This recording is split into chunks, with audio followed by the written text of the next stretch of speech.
Welcome back, fellow detectives. I'm your host, Anthony, and today we're digging into Criminal Record Episode 2, Two Calls. This episode had a lot going on, and there's a lot to dig into, so let's break everything down, and be sure to subscribe so you don't miss future episode breakdowns. The episode opens with June entering Maria's flat and seeing signs of a struggle, including yellow paint all over the walls for reasons we'll learn at the end of the episode. But no signs of anyone else until June steps out on the balcony and notices Maria's boyfriend behind her. She chases after him and ends up following him into the elevator where they fight, and June is almost strangled to death, but after the elevator doors open, the man runs away. At the hospital, June is shown pictures of different men, and she eventually identifies the man and learns his name is Clive Silcox, who's been in the system since 2009 with a history of assault and other crimes. Daniel's tipped off about what's happened by his buddy Kim, and then he starts making calls asking about the murder of Maria. Back at the hospital, June's family comes to visit, and her son snaps some pictures of her injuries to post online. They head back home, but June, unable to sleep, leaves a note saying she's headed into work, and she begins asking around the neighborhood for signs of Clive. After napping in her car, June gets a call that there's been a development with Hathaway Towers, and she heads to the crime scene. When she arrives, she finds Hegarty on site, and she tries to explain to him that the victim here, Maria de Souza, is the same person that made the call about Adelaide Burrowes, but Daniel brushes it off as June seeing only what she wants to see. June requests to speak to Clive if and when Daniel finds him, but she doesn't really get an answer as Daniel walks away. Next, we see both June and Daniel listening to emergency calls again, and there are clues in her language that make it sound like this was in fact the same person on both calls. June's boss Roy calls her into his office where Diane with the professional standards department is waiting. Diane has a list of license plate that June had queried in a database, but they don't align with any case numbers, which, as we saw in episode 1, June was doing for her mother. After the meeting, June asks Roy for a forensic voice analysis of the two calls to confirm if the callers were the same woman, which Roy ultimately denies and tells June to work on another case. June once again ignores what her boss said and heads to meet Doris Mattis at her workplace and asks if she knows anything about Clive Silcox. Doris feels that she's being played and isn't really open to answering any of June's questions and asks her to leave. As June's leaving, Doris follows her out and says, "Who sent you?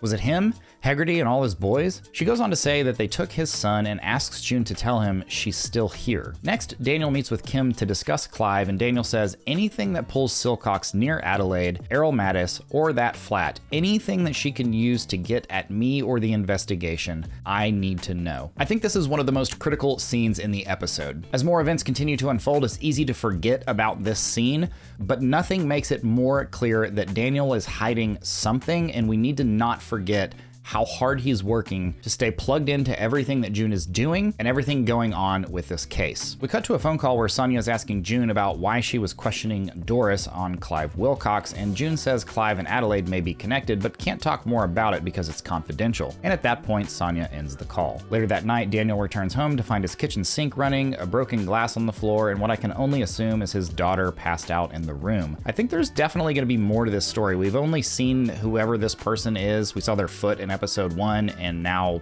we didn't even see them in this episode, but I think there's going to be more to this as we learn more about this character and whatever it is he has going on in his personal life. We cut to a meeting between Sonia and June when we learn Errol and Clive went to school together and they had definitely crossed paths in their past. At her son's soccer practice, June tells her husband Leo that she was in trouble for all the database searches she had been doing for her mom. Leo says she should just tell her boss what happened, but June thinks that's a terrible idea and ends up leaving to go meet with a woman named Dawn Taylor to ask about Clive. Dawn gets very nervous at June's questioning, tipping off to her that Clive is actually inside her home. So June radios for backup, which she's told is 6 minutes away and that she needs to wait until they arrive before going inside. While waiting, she sends a bit of an ominous "I love you" text to her husband. You know, the same ones you send to your loved ones every time you board a flight. And then she notices activity inside the home that looks like Dawn is in trouble, so she heads in on her own. Clive appears to have set the home on fire, and June heads inside to save Dawn and her mother. After freeing them from their locked room, June finds Clive, who has attempted to hang himself at the top of the stairs, but is able to rescue him before he dies. After the dust settles and Clive is being carted away on a stretcher, Hegarty arrives on scene, proving that someone has tipped him off and that he's still deeply involved in everything going on with this situation. The following day, June's coworker Chloe slides June the pathology report for Maria de Souza. As she's looking it over, Hegarty arrives to meet with June and her boss Roy and shares that Clive has confessed to the murder of Maria and says he killed her because she spilled paint on the rug. June asks for permission to interview him regarding regarding the murder of Adelaide Burrowes, and Daniel says they should clear the air and asks what details June has that's leading her to believe Clive was involved. June starts sharing everything she's learned, and Daniel makes it clear that he knew it all already and that it's nothing of great importance. June asks Daniel if he even interviewed Clive during his initial investigation, and Daniel deflects by insinuating that June has an unconscious bias due to an internal conviction that Errol should be a free man. This triggers June, and she accidentally shares that she knows about the old stab wounds on Maria, which match the story of the unidentified caller. This is information she only could have known from seeing the pathology report, and Daniel's quick to call that out and asks if she had seen it. June tries to deflect, but Daniel digs in and asks how she got it, and she lies and said she hadn't read the report. She instead says she saw the wounds on Maria's body when she found her at the crime scene. Back at home, June receives a call from Roy telling her that she's cleared to interview Clive, but she's not allowed to reference the murder of Adelaide Burrowes, which I think we all knew she would immediately ignore because that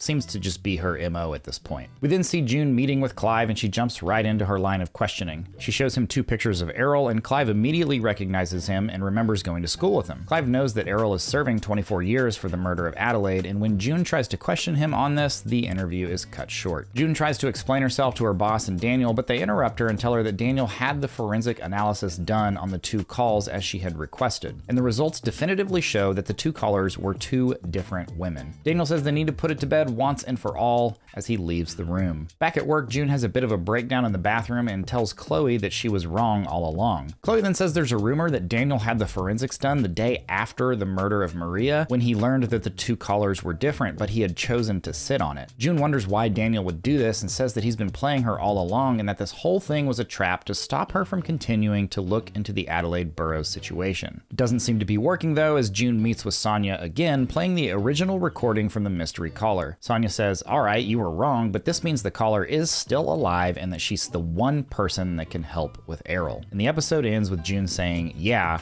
and we're going to find her. So this episode didn't feel as strong to me as episode 1, and I don't think we got as much to work with to help us try to figure out where this story is headed. When I look back over everything from the episode, the main highlights are that Daniel is clearly still working very hard to prevent June from looking any further into his previous investigation of this crime. And then we've got this side story going on with the professional standards department, which is really adding a lot of tension to the story and is highlighting just how quickly June needs to work. One small detail that I did notice was at the end of the episode when Daniel was sitting on a patio observing his surroundings. There were some people beating up a man in an alleyway, which felt a lot like a nod to A Clockwork Orange, which, as I pointed out in my last video, was a poster June had hanging on her wall. I'm loving these references to these classic films along with the tension and mystery we still have going on in the show, and I'm really looking forward to episode 3. Let me know what you thought of this one and share any theories you've got down in the comments. Thanks for watching. See you next time.